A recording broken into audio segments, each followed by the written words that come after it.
to Tabula Rasa, bitches.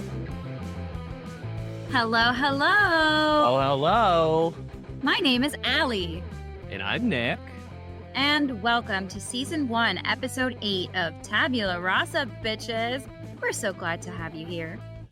In Tabula Rasa, bitches, you'll listen as two decades-long friends jump back into the world of Buffy the Vampire Slayer and relive the show that brought them close together and taught them so many of the values they still cherish today.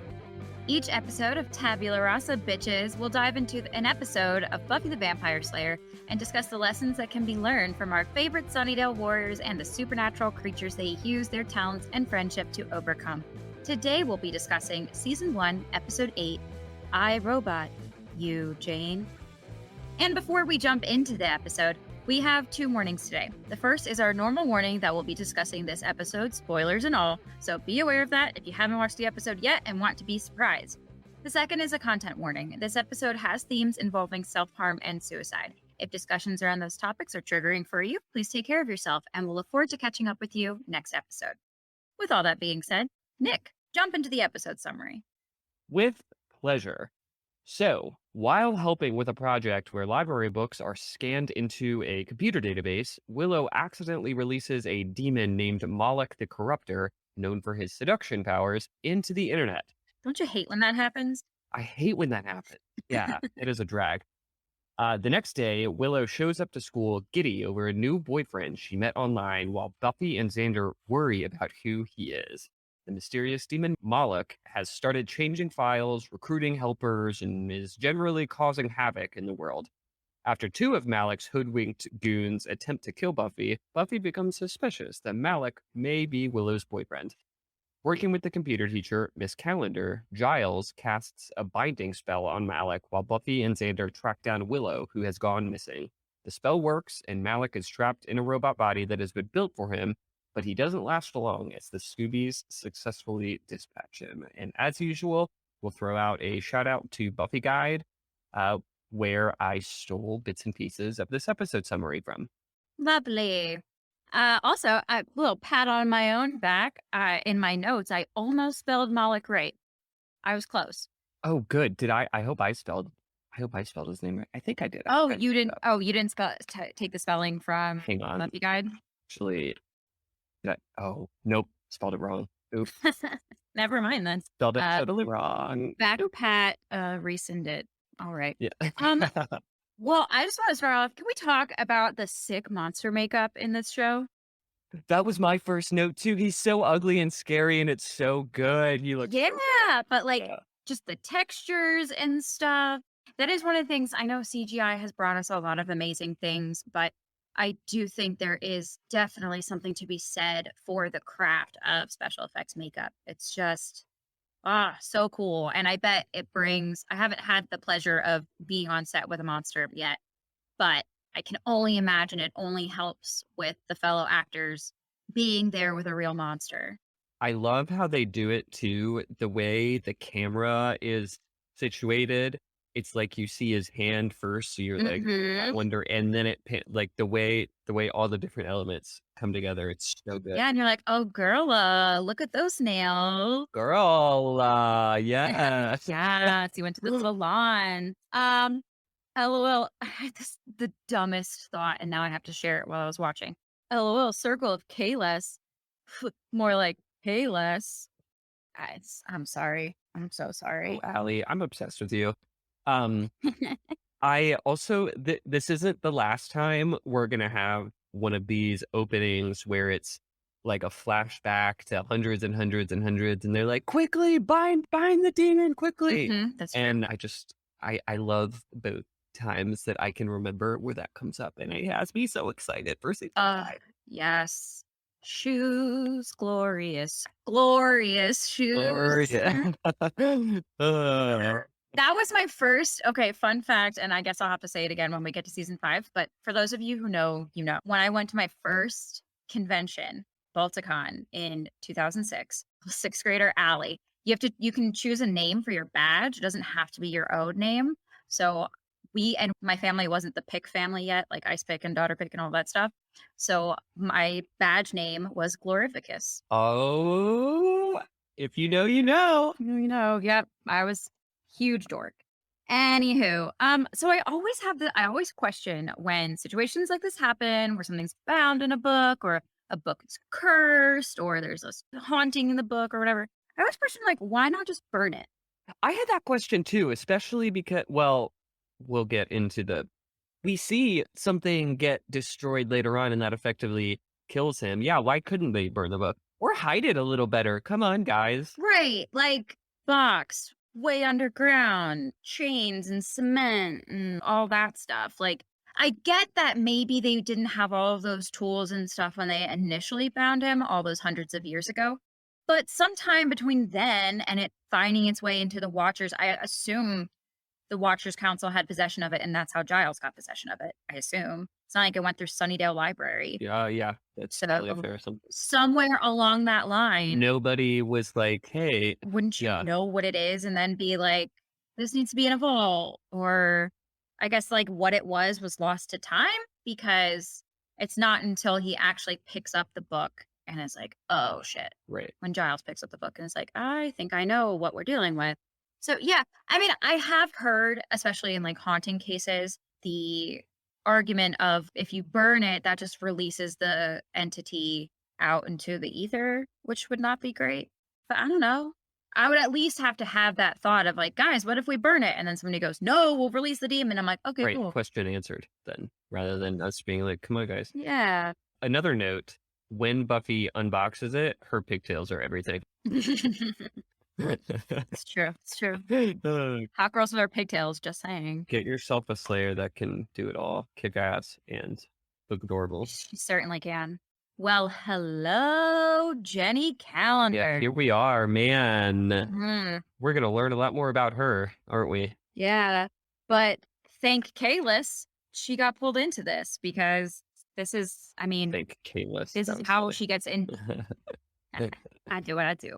Because that's really what brought her into the knowledge of the Scoobies. And if this situation hadn't presented itself like a demon in a computer, it's not like Giles ever would have gone to her for help. Yeah.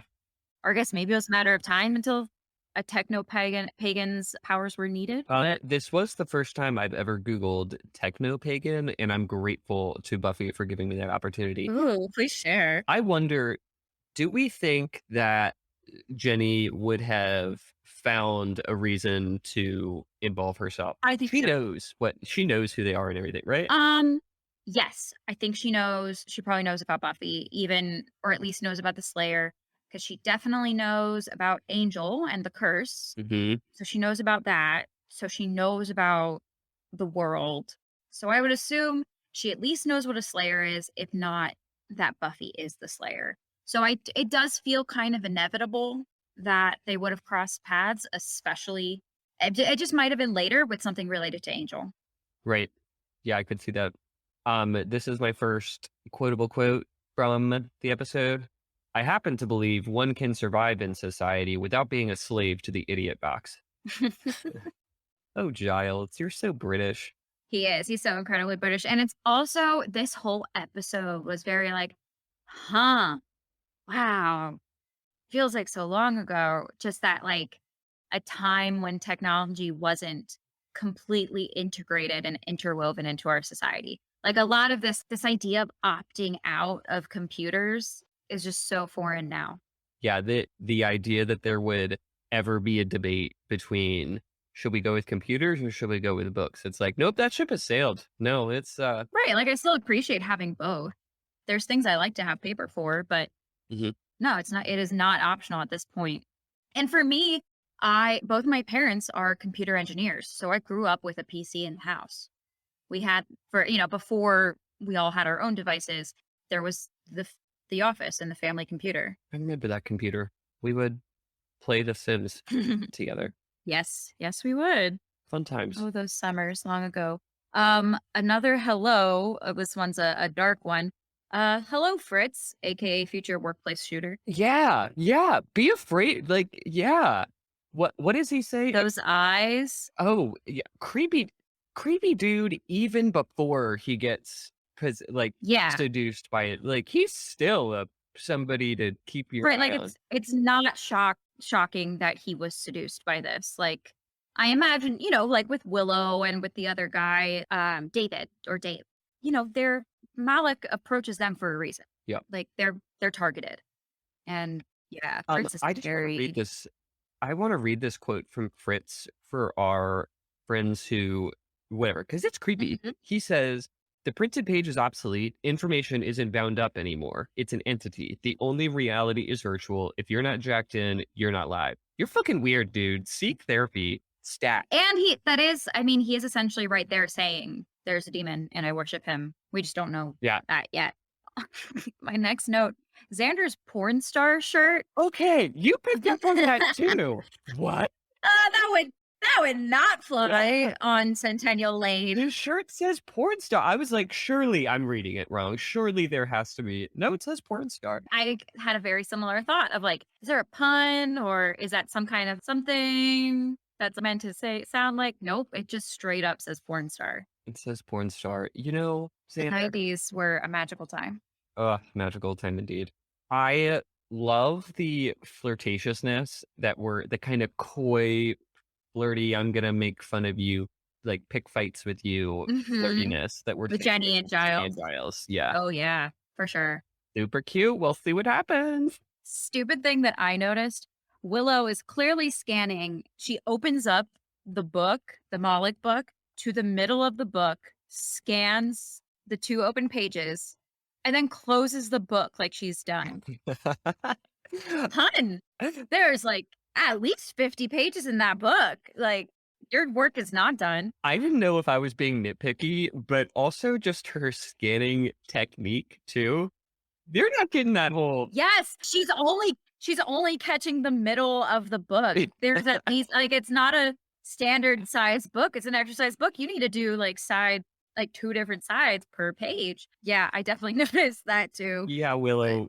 Whatever. Maybe the light has a wider range than we think. The way that like cameras have wider lenses sometimes and they look. I think some of the where technology where we get into the weeds on the details about technology in this episode, it can get a little dated. Still timeless theme. Little dated, but it's charming and we love them for it. Charming and love does not stop or impede my love at all. Just something I noticed. Is there a bit from every season 1 episode in the intro? We saw them. There's an opening scene alert from this episode in the season 1. Mm-hmm. There's a couple of them. I feel like I've been saying opening scene alert for just about every episode. Right. It feels like it. That makes sense, right? Yeah. I guess we'll have to keep seeing. Yeah. This convo with Willow was me and Caitlin all through high school or all through school, really. When Buffy is like, "Oh my God, tell me everything." And just me wanting to know all the deets of my friends' love lives because I couldn't shut up about mine. Not that I had one, but you know what I mean. And Caitlin was the one who was like, he's amazing. I don't know anything about him. Right. Or just not offering up information. Yeah. Just, like being coy. Yeah, you do have to dig with Caitlin a little bit, don't you? A little bit. And she had her reasons. It's cool. It's all good. I love you, Caitlin. Caitlin, you're a fucking star. I'm obsessed with Precious gift. The precious of gifts. When this is a cute little detail that I like. So Willow opens her locker, and in the locker is a picture with her and Giles. And I just think that's Aww. Cute knowing Giles. If you were outside of the context, you'd be like, oh. Cute with context. Otherwise, weird. Yeah. Otherwise weird. Elitist Allie wrote a note. Eek, 2.8 GPA. Yeah, you're not doing too hot there, Buffy, are you? No, I mean she has her reasons, but I think it says no absences, it says one. That's not true. Yeah, like, I think she does most of her hunting at night. I think our demon buddy might be. Also, the various forums were all popping off about the fact that her birth date changes from so it pulls up and then the dude pulls it up again in her birth date, which could just be demon corruption. Who knows? But corrupting files. There is so the file gets sent from the one computer to the next computer, and then on the second computer the guy pulls up the file, but if you pause at just the right time, which I did because I am a freak, you can see the different file names on the desktop of the computer, and one of them is titled Buffy You Jane. So it's like they're like referencing the Interesting. title of the episode. Pretty neat. Huh. I thought it was neat. Interesting. I love this quote from Willow. He doesn't talk like someone who has a hairy back. Good clarification. Yeah, great. Yeah. Um, Yep, that tracks. this is the first question for Allie of this episode. Yay! You don't have to name names. Okay. Have you ever had the experience of your friend is telling you about somebody they're dating and you're like, oh my God, this is a terrible idea. Oh no, not good, not good. Huh. And like, did you warn them? Did you play I feel like Buffy kind of toes the line well of expressing concern while trying to be. She does. Have you ever been in that situation? I feel like maybe once with you. Like maybe you were. I just didn't know the pace that gay guys go at. So when you were first having like grinder dates, it just like for Allie the virgin's pace, or Allie the like hadn't kissed a boy in high school pace, it was all really fast. Oh yeah. But I don't think I was like concerned for you. It was more just surprise. But that's like when you find out that like lesbians move in together after 3 months. Like it's just like things move differently. On one of those grinder dates, I met Paul. So I know. ended up working out. I know. Hayden, the love of my life, was my second date off of Tinder. Sweet. Oh, okay. Yeah. All right. It's just and the first one I got Power Rangers out of it. So Got Power We went- Rangers out of it. we went. That was our date. Was seeing the newer Power Rangers movie. No, I thought you meant they purchased Gave me Power Rangers. For- That would have been dope. He would have gotten a second date at the place. No, that was a red flag because we went to Power Rangers and I was geeking out and like basically bouncing in my seat, and he was just kind of meh about the whole thing, and I was like, This isn't gonna work. This is no. He also showed up in a hoodie, and I was like, not for I do they wear put in some effort for me. I do wear hoodies to the movie. It's a cozy place to wear movies, but maybe not for it. Maybe not for a first date. Not for a first date. I'm not saying like I would wear a hoodie today with my boyfriend, but like first date, I would try a little. Yeah. Well, I hope he's not thriving. I hope he's unhappy. Yeah. No, I mean, my friends have in general made very good choices. Yeah, and I especially like so our lovely Emily, when she was first hooking up with her now boyfriend, he was like the coworker of her roommate or her housemate, and it was definitely like an odd situation that needed to be navigated, but she was like super forthright with him, and like they made boundaries, and turned out the housemate was a see you next Tuesday. And I know we're cussing on here, but I don't know if I'm allowed to say that. Yeah, that's a whole other. I don't know. Anyway, it turns out he's amazing. They've been together for several years now, and she's a bitch. So sometimes what seems like a bad move is a bad move in a different way. Emily, I would die for you. Absolutely. Well, I would kill for you. I definitely I would kill for my friends, but I anyway, moving on. Yeah, you bitch. Why would you do that? I would die. We'll talk about it later. We'll talk about it. I have just this random note. Xander's shirt looks snuggly, and I bet he smells like men's speed stick.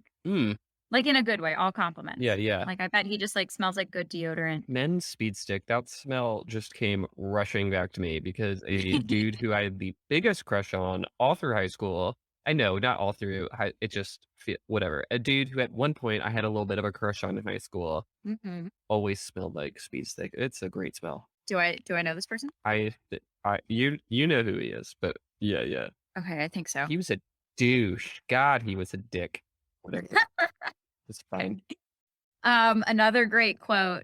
Yeah, but I could also say I'm an elderly Dutch woman. Yeah, true. You could. Good point, Xander. I was surprised that was not Buffy's first, not the Dutch woman. But like, do you even know that he is who he says he is?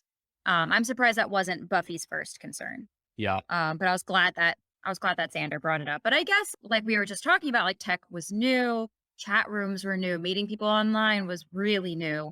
So I guess all of those considerations weren't top of her head. It does feel like kind of an internet safety 101 thing that one would hope Yeah. we would think about first, but yeah, who knows?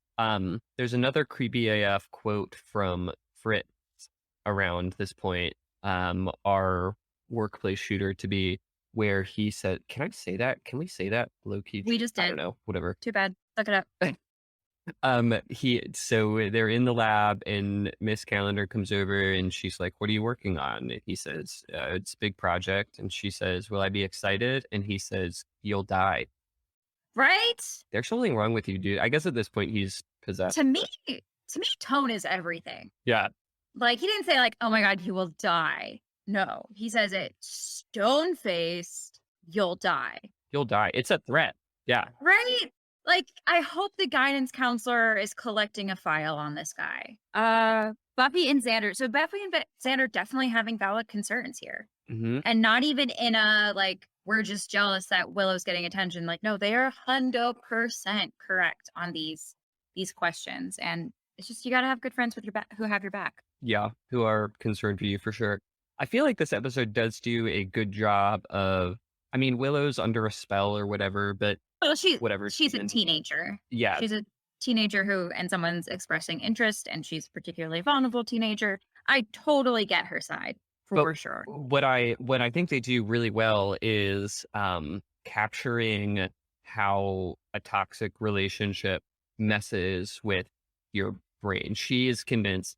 So now it's so toxic to the point that when Buffy asks Willow questions or anything about the good, valid questions, Willow says, "Malcolm said you wouldn't understand, and I thought you'd be happy for me." And Yes, I have that written down, and I said, I had that quote exactly written down, and I said, "How to recognize toxic relationship 101." yeah, when they start isolating Yeah. you from your friends, that's a good sign. But it's hard when you're in the middle of it. It is. When you are on the inside, it is like you're under a spell. Yeah. Like, something is rewired and up is down. And yeah, so no victim blaming at all. Which is why, like you said, I think this is a great episode showing that kind of abusive relationship. And to her credit, when he does start getting aggressive, she stands her ground and is like, no. So Willow definitely has some great moments here. And I love later on what sparks her, like Willow starts to get some red flags when Malik, I hope I'm pronouncing his name. I don't know, whatever. When he starts saying nasty things about Buffy, that's when she's like, "Fuck no." Mm-hmm. No, like I just speaks to her character. Absolutely. Another 90s tech speak moment, a letter, an e-letter. Yeah. Yeah. Yeah, they call it an e-letter, yeah. I mean, they don't even call it mail. It's an e-letter. And I was like, Oh, people said that at one point. sweet 90s babies. So later on in this, Buffy goes to Giles and is like, "Listen, I think something's up with this dude that Willow is, there's supposedly dude that Willow is dating." And Giles blows her off again. Mhm. This is not the first time Buffy has been like, "There's something up." And he's like, "No, there's not." "Yes, there is. There is." Yeah, I have the quote written down. Those boys aren't sparklingly normal as it is. I thought that was just an excellent turn of phrase, sparklingly normal. But yeah, although it's funny because then she's like, "Well, what would we do about it anyway?" And he's like, "I don't know, follow them." Or she says that. What am I going to do? Follow them in a trench coat and sunglasses? And then that's exactly what she does. I feel like we've all done that, where we totally blow off someone's advice and then we go, "All right, well, I'll do it, but I'm not going to tell them." Yeah. Yeah. Also her look while she's following him is Love. amazing. Yeah. What are those sunglasses called where they're like, Those kind of like rectangular ones. yeah, with the little detail. Oh God, I love them. And her coat is just, Yes. Mm-hmm. what a And side note on California, Los Angeles fashion. I used to never understand why they'd be in coats and like layers and stuff. I'm like, it's California. What are you doing with a hat on? And actually, now having been here for a few weeks, it does get chilly. Does it? It does. Yeah, especially like in the shade or in the afternoon or like if it's a little windy. I mean, like it would definitely be on that spectrum of like people who tend to get cold versus people who run hot. or same as girls going out to a party at night, who's willing to suck up the cold because it's a cute skirt, Mm, you know? Or the people who like, yeah, Cordelia Chase would wear heels to school. yeah. Not everybody would, Yeah. you know? There was definitely people at our high school where I was like, really, you're wearing heels to school? What the fuck are you doing?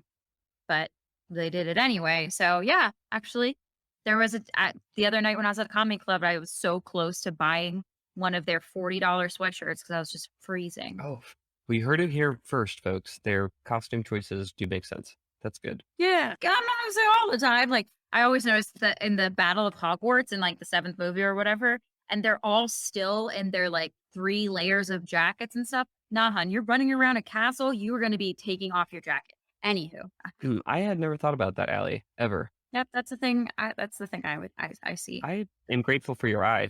Another quote. To read makes our speaking English good. Xander, you sound like me when I'm hungover. That's how I talk. Xander is not slick. Oh, you sweet, sweet fool. I think in that same scene, too, there's this other great exchange between him and Giles. So Xander knows something about the company where it's theorized that this is all going down, whatever. Mhm. And he shares that, and people are surprised that he knows something. And Xander says, I can't have information sometimes. And Giles says, it's just a bit unprecedented. That was a terrific moment. Oh, it's so good. So I good. have here, I wrote down, trust your gut, girlfriend. I don't know what that was about. I guess Moloch said something troubling and Willow had a question mark. And I think it's when he says to Willow, he's like, Buffy causes trouble. That's why she was kicked out. oh yeah. And she's like, why do you know that? Yeah. This is a total 90s tech thing, I think. So she signs off, she leaves, she's done. To turn off the computer, she turns off her computer monitor, which is just next person who comes around you is going to see your entire conversation. Which is, I mean, That's you true. That's true. You did not walk out. yeah. Giles is nothing if not a snob. Yeah. Jenny Calendar calling him out. I love after Buffy gets shocked. Tell me the truth. How's my hair? It's not looking good there. It's not looking great. Yeah. But, if I had just been electrocuted, that may be right. Yeah. And then I have a little Xander and Buffy moment. You released Moloch? Way to go. Sass masters. Yeah, just like an as if. I like this quote from Jenny in the library. She's talking with Giles about why the internet's better, and they're debating internet books or whatever. And she says, you are a big snob. You think that knowledge should be kept in these carefully guarded repositories where only a handful of white guys can get at it. And kind of turns out she's like lying a little bit about how she learned about everything, but still, she's right. Yeah, no, I mean that there is definitely something to be said for the like freedom of access that comes with the internet. Yeah. Definitely, definitely pretty cool being able to just like Google anything or look up how to do anything on YouTube. I have a question for you related to that later on. Excellent. When we get to that point in the episode. Lovely. I'm impressed Buffy knows what binary is. When does she? It's in that same scene and she's talking about, and now he's off the page. Now he's in binary or something like that. Oh, yeah. And you're like, okay, all right. You little computer scientist in the making. Yeah. I mean, we do see that they have some kind of computer class.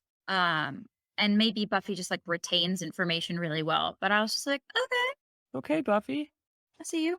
Red flag when Moloch says, I need you to see me rather than like, I need to see you. Yeah. It's just like it's just like a red flag turn of phrase. Not even necessarily like in a, he's an abusive boyfriend kind of thing. Just like in a, I don't know, there's something sus about the way that you phrased that. And I'll just say too, Moloch, you have all of the internet before you. Mm-hmm. You presumably know everything that's on the internet. There aren't any articles written about social cues or anything. Cause that's awkward. That's weird, dude. Don't say that. Mm-hmm. Yeah. You need to learn a little quicker. I just love the title techno pagan. Yeah. I don't know, something fun about that. Um, I did Google it, and the Wikipedia page for Technopagan references Buffy the Vampire Slayer Well, yeah. and a lot of other things too. Like it's a thing, and I didn't know that. You know what? In today's witchy friendly age, I am actually not too surprised about that. Yeah. I did not know, but not too surprised. Um. So what we're seeing Moloch do and like radicalize people, wreak havoc on that actually happens, and I think I just wonder like the internet and technology has come so far over the last what like 23 plus years when this 25 I don't know how old the episode is. I wonder if they were approaching this episode now, what would they see as the next as like the next threat coming to the internet? Hmm. Does that make sense? Hmm. Yeah. Yeah. Like how would this similar problem surface today? Yeah. Yeah, exactly. How would it play out today? Yeah. I mean, it would play out really similarly. I mean, physical books are still scanned and entered into databases. I mean, it would more like, and there are still desktop computers like in libraries and stuff like that. So that's still a thing. Um, but Moloch would be even more dangerous because he would be able to spread so much faster. Yeah. So I actually, this episode could have been, would be a bigger deal if it were today. I feel like nowadays people like nobody endorses the fact that they follow Moloch right now. They're all doing it slyly, whatever. Mhm. Like people nowadays would be like, yeah, I follow Moloch. He should Yeah. run the world. Yeah, like it would go full blown cult really quickly. Yeah. Yeah. Full blown like public Mhm. cult. Man, that's nuts. Hmm. Yeah. So all right, Robot Moloch is kind of dope. Oh, I think he's terrifying. Do you think he's dope? No, I don't mean but like in a monster way. Like obviously he's a scary monster, but like he looks cool. Yeah. Yeah. I guess the costumers really crushed it this Mhm. whole what is the bucket of makeup, costumes, all of that? Uh makeup and wardrobe. Although this is sort of more props department, special effects Mhm. department, appliances department. Whoever you are, Yeah, no, good work. you guys did really good work. Also, when he started speaking, definitely reminded me of James Spader as Ultron. I wonder if maybe James Spader was a fan and this somehow inspired him Oh. because it's not just a robot voice. Mhm. It's got that like menacing, genteel kind of sound. So just it reminded me a lot of Ultron. That is a really insightful comment, Ellie. Thanks. I love this moment. So, Giles brings Jenny in and is like, "Okay, listen, this is gonna be a whole lot to unpack here, but just so you know, there's like a," and she just goes, "I know." Oh, what great timing! What a great line! 10 out of 10. Love that. What a reveal! Oh, I wish I could watch again for the first time, Hmm. just so I could be like, "My mind is blown. She knows." I know, and we're gonna continually find out more and more just how much she knows. Just how much he knows. Ooh. I had a sassy response to Willow's comment as she's talking to Moloch, and he's like, I loved you or whatever. And she's like, by pretending to be a person? I'm like, whoa, whoa. That's pretty specious, Will. And I don't think that's the part that we need to be concerned about. Right, right. Yeah, yeah. That's the part that's not okay about the situation. Yeah. Um, I have another question for Allie. Mm-hmm. Have you ever used a payphone? Hmm. Because Buffy does, and I was like, I don't think I've ever actually used a payphone in my entire life.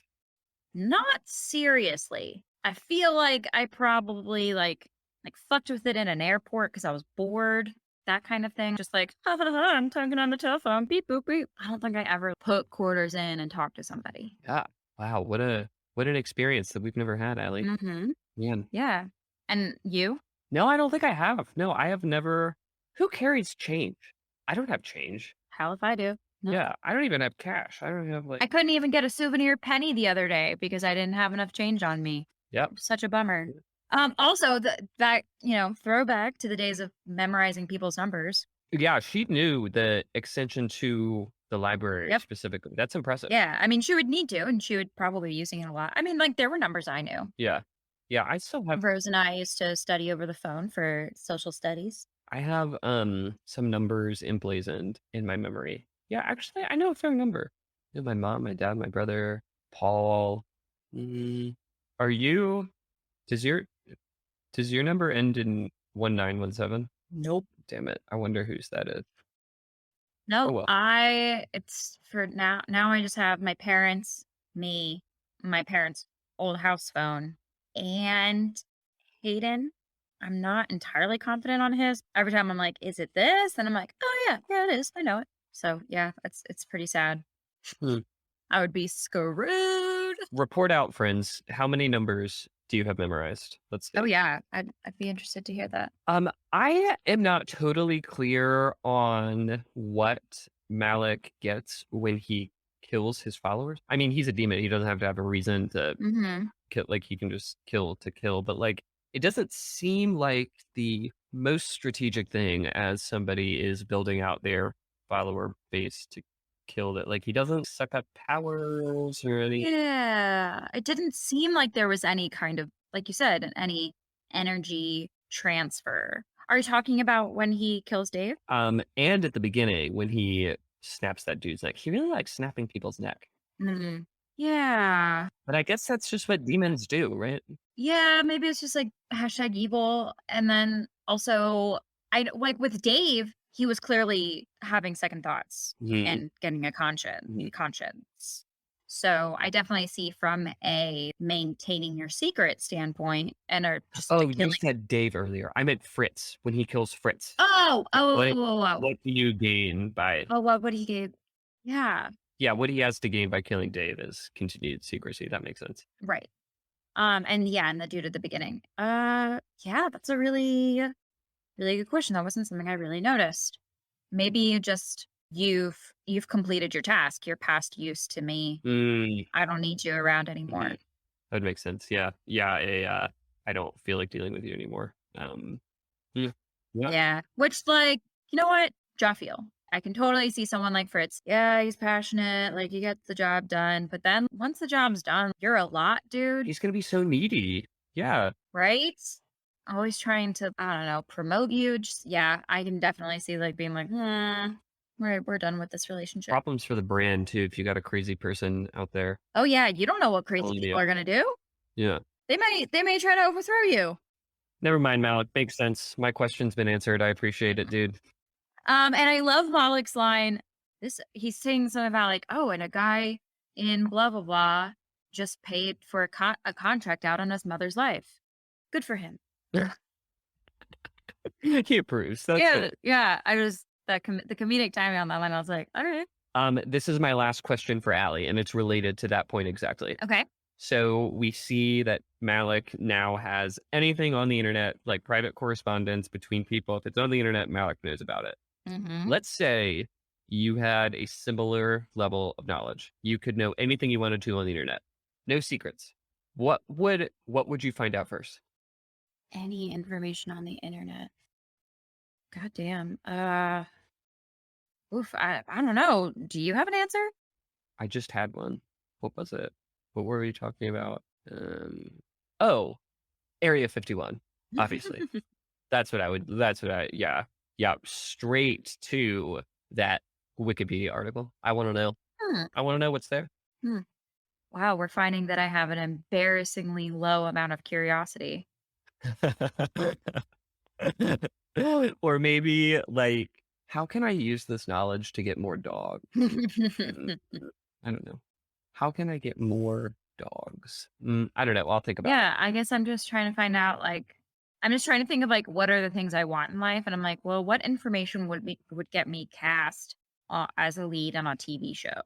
I don't know. Mm, Or I guess I would look for any reference to actual plans for a Black Cat movie or TV series. that'd be helpful to know. Like finding out, like, am I already too late? Is this thing already cast and planned?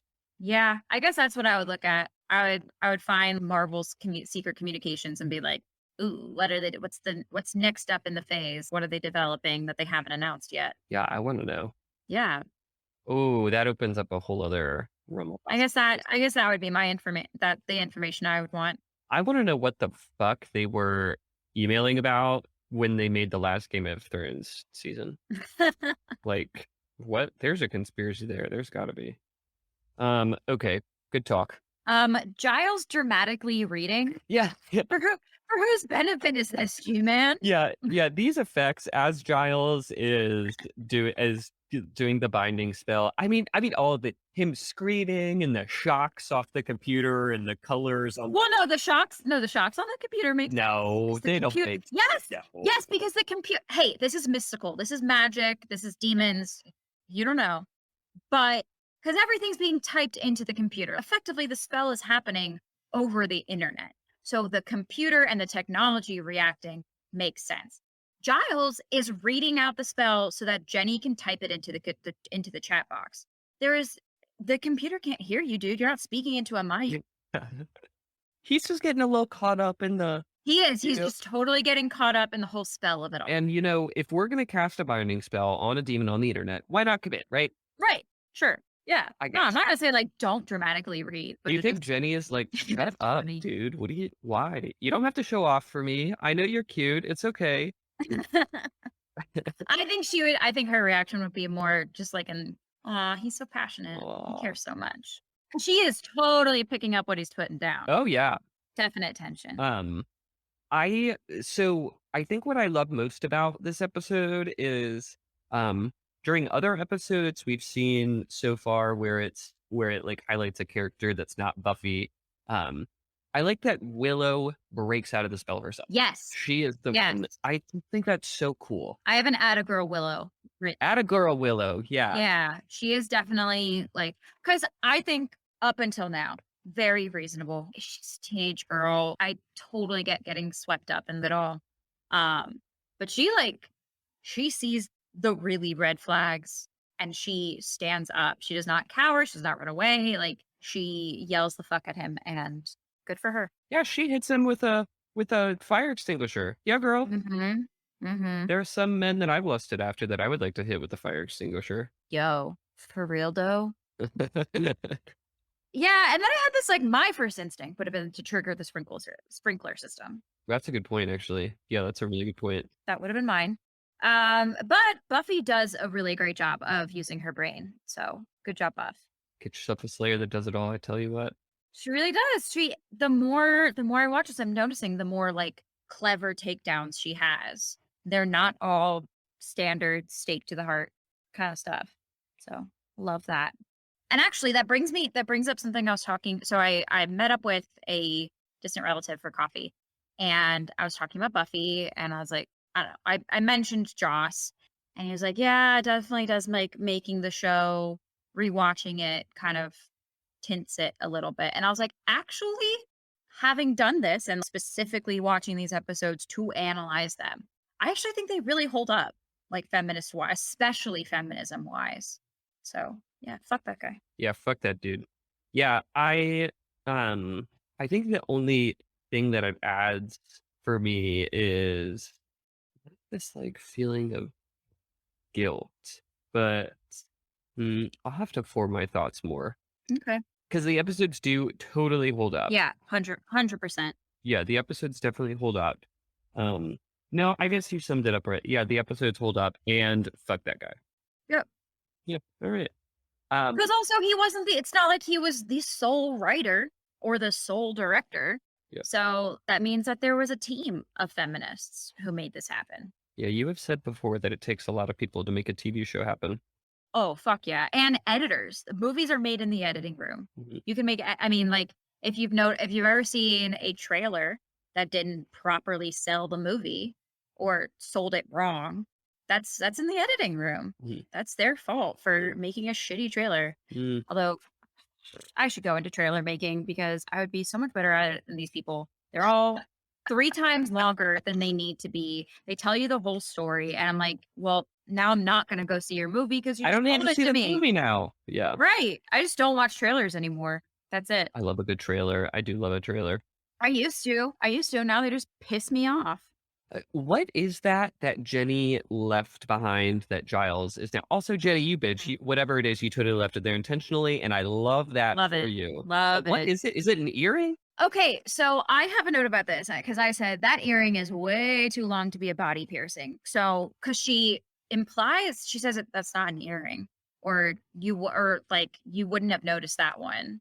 So it's clearly on an ear ring, but it's also too small to be nose, too small to be nipple, too small to be clit, or too long to be clit.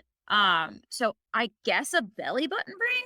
I guess Is that's it? Are we sure it's a body ring of some sort? If well, it's not, well, it's a dangly one, but it's a piercing. it is a we're sure Yeah, it's yeah, it's a piercing. But she says like, "Oh, that wasn't from that didn't fall out of my ears." Jenny Calendar. Do tell. Oh yeah, so she's definitely it's like with an eyebrow wag that like, you wouldn't have seen that because I have my clothes on. But my dirty 28-year-old brain goes to like nips or her clit. But that piercing is way too long. So the it has to be a belly button piercing, Got it. Interesting. which I guess is salacious for the 90s. Yeah, that's seductive, and like it's at a workplace. That's like Mhm. um. And she's a teacher, so she's definitely showing that like I'm not like other teachers. I'm a cool Oh teacher. yeah. Oh yeah. She wears a leather jacket. Just Jenny, I see what you're doing, girl, and I am cheering you on every step of the way. yep. Giles makes a good point. He is completely right about book smells. Book smell. Oh, they're amazing, and the older books too. Oh, Yeah. they just smell good. Mhm. My mom's when the first time I read Pride and Prejudice, it was my mom's old copy, and I would just like open it and smell it, take a good inhale. Pop a book. Yeah, exactly. Oh, fuck yeah, I'll hop a book any day. I mean, I also love a good ebook, because you don't always know when you're gonna need to read something. And also cost effective. True. But I'm never gonna get rid of books entirely. It's just never gonna happen. No, they're charming. They are. I'm just a lot more selective what physical books I buy. Yeah. Also, I was just thinking about this on the now. Uh, totally digitizing books is also a little classist because not everybody has access to smartphones or computers or tablets and all of those things. So libraries that loan out books and like all of those like community free book libraries that you see, they built the little like birdhousey looking things.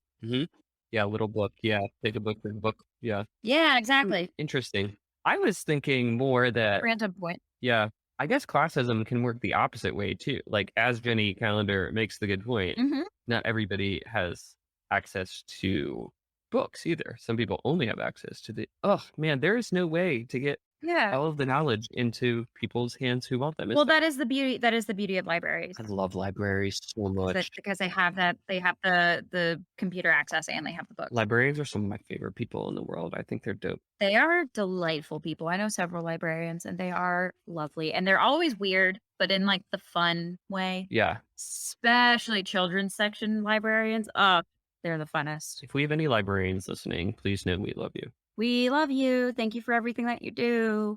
My last quotable quote of the episode. None of us are going to have a happy, normal relationship.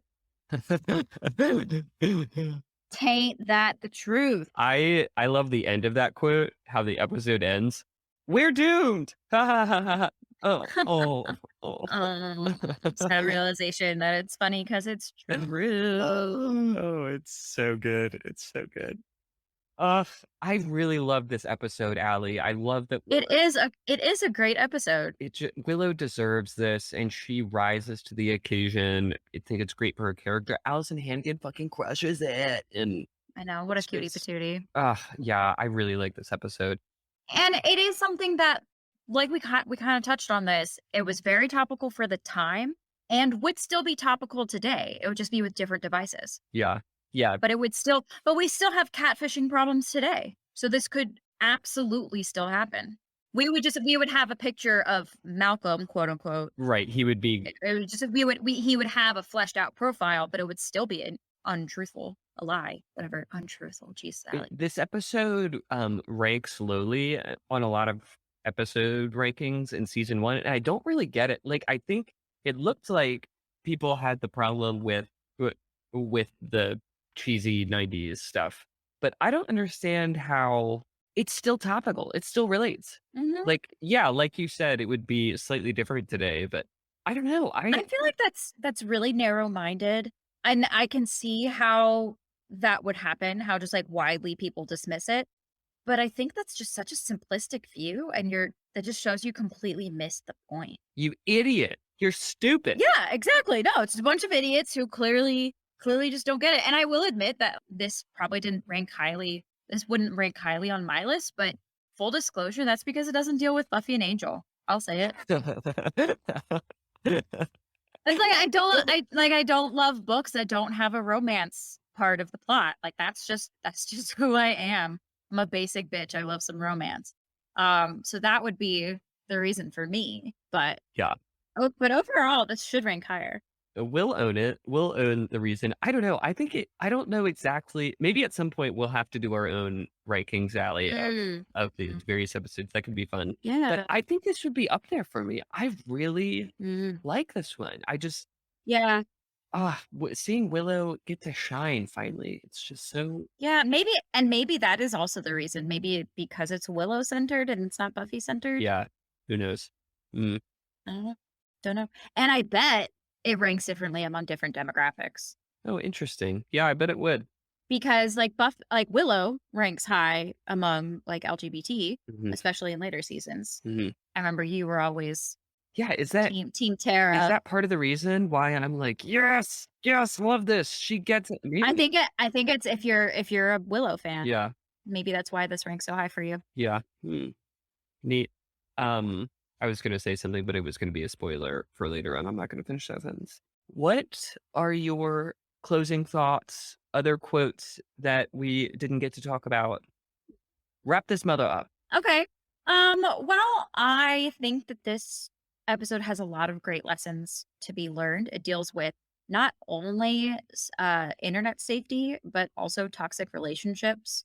And I wouldn't even say it's a roadmap for how to deal with it, but I thought they handled it really nicely and in a very respectful way and showing examples of caring friends without being like domineering friends.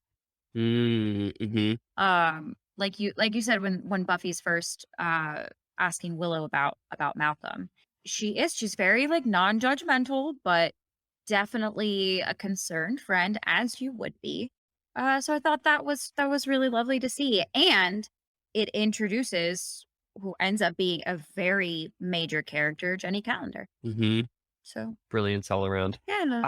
I think another thing that resonates with me from this episode is the way Willow jumps right in, quickly gets obsessed with Mhm. Malcolm. I think I could also relate to that Kelly. because in high school, is that just a do all high? I kind of always felt like other people somehow had this relationship guide that they just naturally had healthy boundaries, right? And I was like, I didn't. Oh, this was years of therapy that learned that I Are you kidding me? It took a not low key, mid key abusive relationship for me to learn boundaries. yeah. So I think that I just appreciate that those themes are explored and hopefully somebody would have watched this and I don't know, could have learned something that made their life easier. Like, Yeah, I feel like on a lower quality show, this same topic would be discussed, but in a very cheesy, like, this is our PSA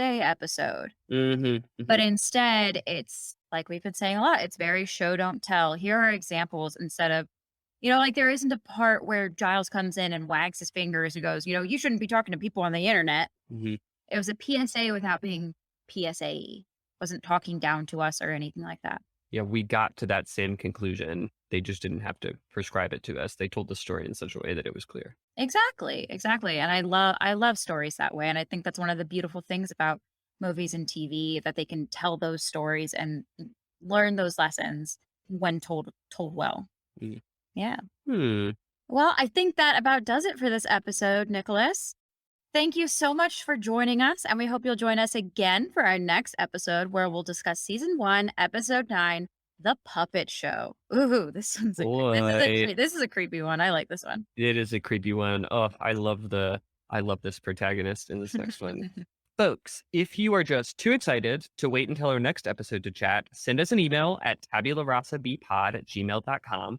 And you can also say hello to us on Twitter, Instagram, or Facebook at tabularasabpod. Allie, that is how people contact us on the show, but how can people engage with you?